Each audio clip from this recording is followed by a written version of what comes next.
r/NoSleep. Posted by u/withbite. I am a bounty hunter, things that go bad in the night. Before I left my bungalow, I consulted my Almanac of the Weird. This weighty volume was not readily available. I had taken my copy out of the skeletal fingers of its previous owner. He was dead and buried, so did not object. I used one of the bones which had broken off as a bookmark. I placed this on a page headed Blood and worked my way down. Blood beasts. Blood curdling. Blood drinking, see also disturbing cocktails. Blood free. Ah, there it was. Blood moon. The entry skirted over the commonplace description of how the moon takes on a reddish tinge during a total lunar eclipse and made passing reference to an end-of-times prophecy which had failed to materialize. Then it listed the creatures which were susceptible to the effects of a blood moon: werewolves, humans suffering lycanthropic delusions, and fairies. I had no concerns about the wolf folk or those who believed they were. The last creature, though, came as a surprise to me, but it did explain the contents of the document resting on my two-tone walnut desk next to the almanac. It gave me an address and an alert about the inhabitants. My assignment was to check on them and bring them in if they were behaving badly. I closed the almanac, added a vial of liquid to the equipment I kept in my briefcase, shrugged on my coat and headed to my hybrid car. Started the engine first time. I'd been a bounty hunter for a number of years now. For a fee, I brought in those who had broken the terms of the license which permitted them to remain at liberty, and I had cornered a very specialist piece of the market. I drove off. Tonight, there was going to be a blood moon and I had a herd of fairies in my sights. The towns and countryside of England are my hunting ground, and as I passed rows of well-tended gardens, pubs, and corner shops, I felt a familiar glow that my work helped keep the ordinary citizens of this country in total ignorance of the creatures which dwelt amongst them. The vampires and the banshees, the boggarts and the redcaps, to name but a few. I turned into a small tree-lined lane from which I could see smoke rising from the chimneys of cottages. I hoped the people living there would have a peaceful night and never ever realize what lived on their doorsteps. I pulled up on the edge of a field. A twisted old tree stood alone in a darkness broken only by the blood moon. I took my briefcase from the back seat and went to see if the fairies were breaking their license. It might sound strange that fairies and other fantastical and often malevolent creatures are allowed to be at liberty. Ancient laws sought to control such beings by accepting that they could never all be rounded up, so it was best to keep an eye on them and, when necessary, clamp down on unacceptable behavior. It was these laws, long forgotten but never removed from the statutes of this green and pleasant land, which underpinned my work. I walked towards the tree. It was a still night and completely silent except for the sound of my own breathing and a humming sound that would have been easy to miss. I focused in on this as I came within inches of the gnarled bark and, though it flitted swiftly this way and that, I found myself looking at a fairy. It was beautiful, the movement of its tiny wings, the pale limbs, and eyes which shone in a feminine face. It spoke. "Who are you looking at?" "Pardon," I replied, somewhat taken aback. It swayed from left to right, and when it spoke again, I noticed that its voice was slightly slurred. "No one messes with me." I sighed. The blood moon was indeed having an effect on this small creature, making it somewhat intoxicated. "Let's not have any trouble," I told it. "Go to hell," it yelled and darted for me, swinging punches and kicks at me. I ducked out of the way and reached into my briefcase. When I bought my car, one of the accessories was a mini vac. I've found different uses for this than tidying crumbs from the footwell. I took it out of my briefcase and pointed it at the fairy, which was turning, ready for another attempted assault. I turned it on. The fairy was sucked inside. A litany of obscenities was hurled my way from the now trapped creature. "You can stay in there till you calm down," I advised it, and took a deep breath. That had not been too hard, I thought, then gasped when I felt a sharp pain in my left hand. My right ear was next. A stinging sensation rippled through my skin. Something bit my nose, my chin, and all of a sudden I was desperately trying to bat away dozens of blood moon crazed fairies. I had not noticed them emerge from the tree, but now they were everywhere. Swooping and screaming, scratching and swearing. The entire herd was attacking me. I stumbled backwards, almost falling, but, managing to open my briefcase, I took out the vial I had brought with me. I held it up to them. "Look," I said, "this is aftershave from the 1970s. It's brutal. You don't want me to do this." "I don't want to do this." The fairies paid no heed. Their assault became a frenzy of tiny teeth and nails, fists and feet. "In that case, you give me no choice," I said in a quiet voice and began to slap the aftershave on my cheeks. Even though I had shaved hours ago, my skin began to burn. That was bad, but it was nothing compared to the smell. Because of my job I have smelt rotting flesh and the bad breath of more monsters that I care to name, but this concoction of oils that was meant to make men with flared jeans and perms sexually irresistible was worse than all of them. It was disgusting distilled. I swallowed down the bile which had risen into the back of my throat and slapped on more. Almost immediately the creatures began to fall away. Some collapsed onto the ground choking, others recoiled. I could make out the looks of horrors on their faces. I straightened my tie and fetched a steel container box from the boot of my car. Inside, I ordered them. "I'm taking you to the ministry."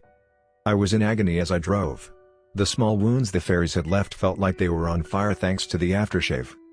My upper lip was trembling by the time I pulled up outside an imposing-looking mansion house in the city.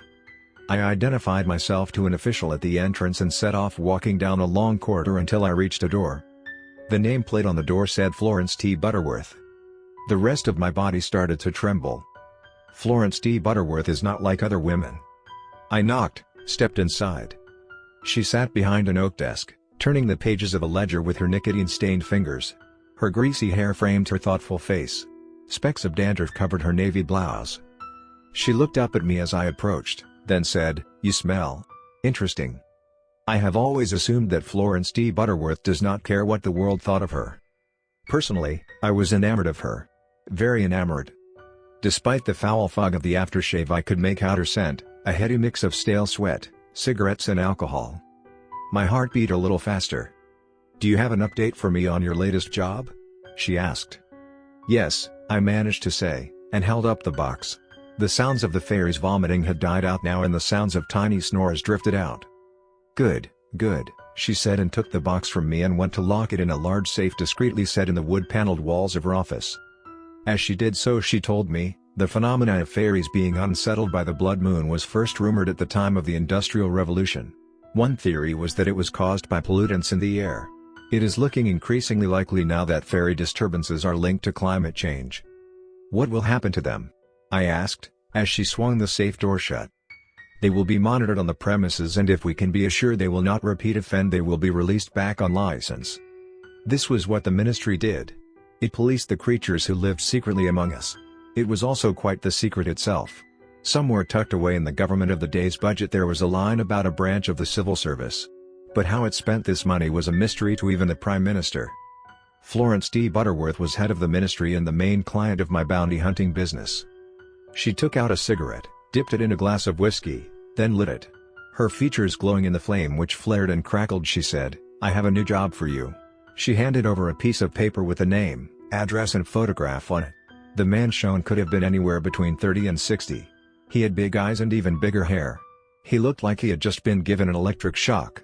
"His name is Reginald Mount Simpkins Blythe," Florence T. Butterworth told me. "He is a scientist. Mad of course. His work resulted in an undead creature roaming the earth. Luckily the monster was contained quickly and Blythe detained at the ministry's pleasure. He was released under license 2 years ago and had been living quietly. He had even got married to a shop assistant at the pharmacist's where he had been working and we believed his life was back on track. Until this." She took a set of photographs from a drawer and spread them out on the desk before me. They looked like they had been taken by a drone and showed a graveyard. It was a scene of utter desolation. Desecrated graves stood like open wounds on the surface of the ground. "Zombie alert," I muttered. Florence T. Butterworth nodded solemnly and added, "License revoked." "I won't fail you," I said. "I will bring him in, and anything he's unleashed." I turned to leave. "Wait," Florence T. Butterworth called. "There's more you need to know." I looked back at her. This wasn't a problem. I could have stared at her all day. She got to her feet. Blythe was not just any mad scientist. He worked for the ministry. Which makes this personal. "I hope you've got room for 2 in your hybrid car because I'm coming with you." I grinned, nodded. It was not a good look and I was relieved when Florence T. Butterworth said nothing more as we made our way to the car. It was almost 4 a.m. as we set off. The scientist lived in a village an hour's drive away, and the time slipped away with me trying to think of witty things to say and failing constantly. Eventually we parked in front of a small detached house. It had a nameplate, pleasant particles and an unkempt garden. This, I thought, as I stepped out of the car, is a man who needs help. With Florence D. Butterworth by my side, I pressed the doorbell. "Go away, I don't want any," a voice inside shouted. "We're from the ministry, Blythe," I called back. "This need not be unpleasant. Just let us in and we can sort this out." There was no response. Florence D. Butterworth was a silent, odorous presence by my side. I was just about to press the doorbell again when the screaming began. It wasn't a cry of distress. It was a monstrous howl, a distorted wailing that cut through the air. I stated the obvious, "It is coming from inside." Florence D. Butterworth responded by kicking the door in. An all too familiar smell greeted us. The stench of decay. We ran through the hallway towards the sound of the hideous screaming and into a large room. It was empty except for a chair that was bolted into the floor.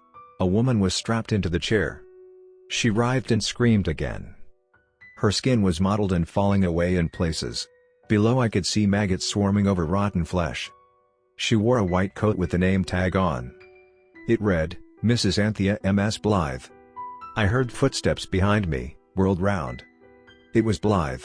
He was dragging a large suitcase behind him. "Going somewhere," I said, and then I did something dreadful. Something shameful that will haunt me for the rest of my days. I winked at Florence D. Butterworth. She looked at me with the scorn I deserved, then turned her attention to Blythe. "You poor man," she said. "You turned your wife into a zombie." He began to cry and sputtered, "She was killed in an accident and I just couldn't live without her. So, I mixed up a new batch of my formula and took it to her grave. Only. What?" Florence D. Butterworth snapped. "What did you do?" Before he could answer, a hatch in the ceiling above the chair started to rattle. I told everyone what was already clear: there's something in the attic. Florence D. Butterworth arched an eyebrow at Blythe, demanded again, "What did you do?" I poured the formula into the ground. I wasn't sure of the strength because I didn't have the facilities I had in my lab, so I did not want to apply it direct. He paused again. "And?" Florence D. Butterworth pressed. "And my wife was returned to me. But she was not alone." Two things happened in a blur then: his wife burst free of her constraints and the hatch flew open. Her screams became even more terrible and she began to stagger towards us. And a bone dropped through the hatch, and then another. A whole skeleton followed. Then a bloated corpse. They landed on the floor and they all twitched and started to roll and crawl and drag themselves forwards. I tensed. Cold fear felt its way along my spine and made itself familiar with my innards. I was terrified by what I was seeing, and with each passing moment this waking nightmare intensified. More human remains were appearing from the attic. They were small, dozens of finger bones, teeth, nails. They drifted out, all contained within a dust that seemed to be moving.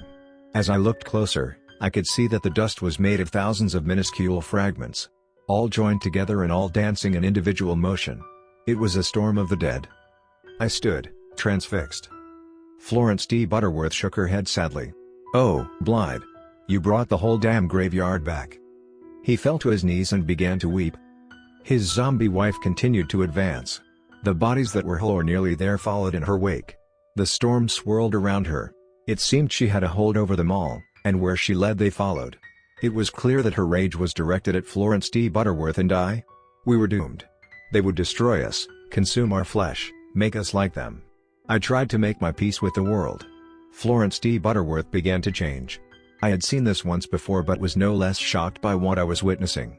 Her nails sprouted from her fingertips, twisted as they grew into sharp claws.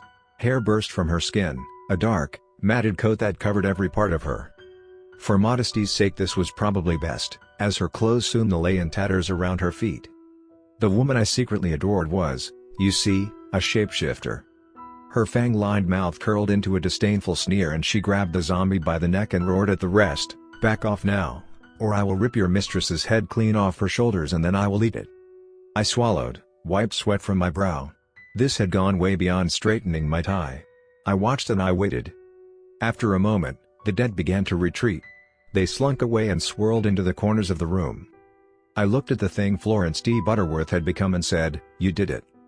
Our eyes met, just for a moment, and in those dark, bestial orbs I saw something I was not expecting. Disappointment. Good Lord. I thought. Had she actually wanted to eat the zombie's decapitated head? I buried this question deep inside of myself. And hoped I would never know. Things moved swiftly after that. Florence D. Butterworth snarled at me to phone the ministry and request a containment team. They duly arrived and Blythe and his zombie wife were taken into custody. An industrial-sized vacuum put my minivac to shame by capturing the storm of the dead in minutes, and the other decayed remains were bundled into the back of the van. And then they drove off, leaving Florence D. Butterworth and I alone. She had begun to change back by then. Her claws receding, her covering of hair falling away. I turned my back while she retrieved her clothes and wrapped what was left of them around her. I was still standing looking at a wall when I felt a hand on my shoulder. A human hand. I turned around. Florence D. Butterworth was looking at me. I did not know what to say, so I went with, "That was horrific." "It truly was," she said, then she smiled and leant in close and whispered in my ear. A true gentleman is always discreet, so I can add nothing more, except to say that as dawn broke there were no monsters, there was no fear. The world was, for once, a perfect place.